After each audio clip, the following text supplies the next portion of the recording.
One of the most bizarre takes on the Rescue the Girl storyline is on offer in The Adventures of Star Saver.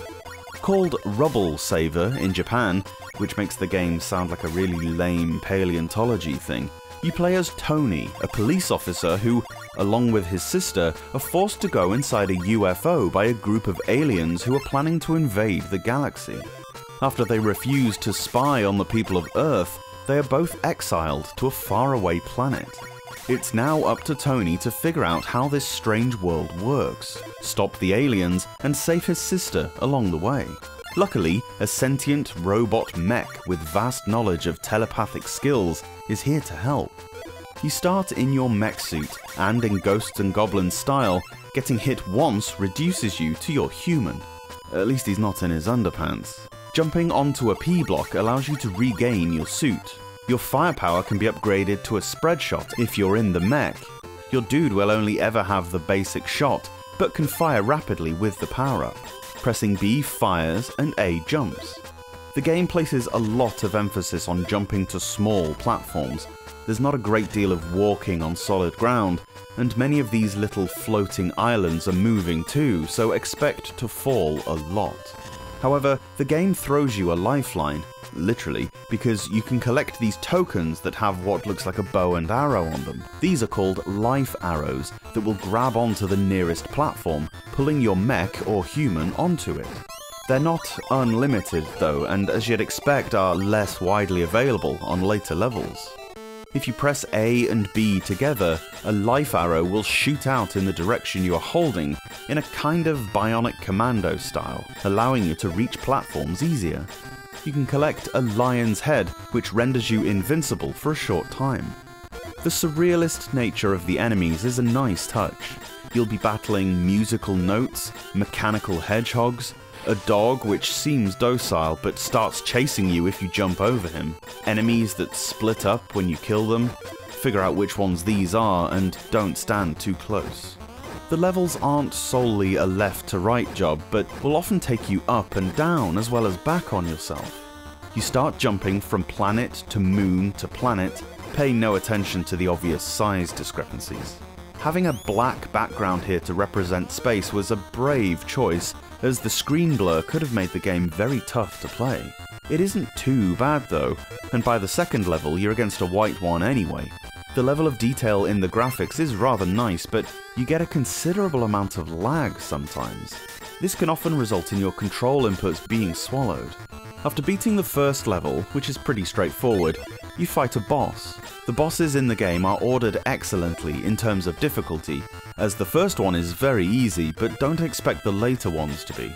Bear in mind, however, that you don't start where you left off if you die, you go back to the most recent checkpoint. Similar to a Mario title, this is usually either the start or the midway point.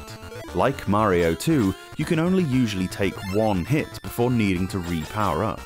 From space, you progress through varied alien arenas across 9 levels. Each level has a bonus stage, where you ride a moving platform and have to shoot at blocks. These are useful to get points for extra lives, but are more beneficial due to the fact that beating one teleports you to near the end of the level.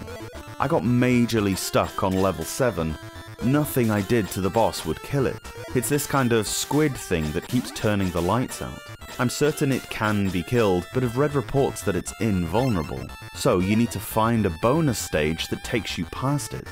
Consulting the FAQ to find this out does feel a little cheap, and I know that that goddamn squid is laughing at me. I couldn't come this far without trying to beat the game though.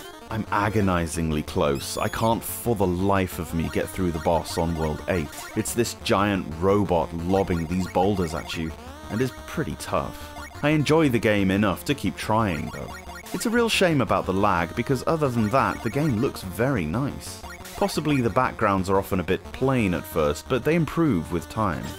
Sound-wise, The Adventures of Star Saver is pretty good, with some great sound effects and music that changes depending on whether or not you're wearing the suit. The platforming is tricky but always fair, and the controls are tight. A solid platformer that has a sequel coming soon, Rubble Saver 2, or Max as you may know it. Not a bad one to have.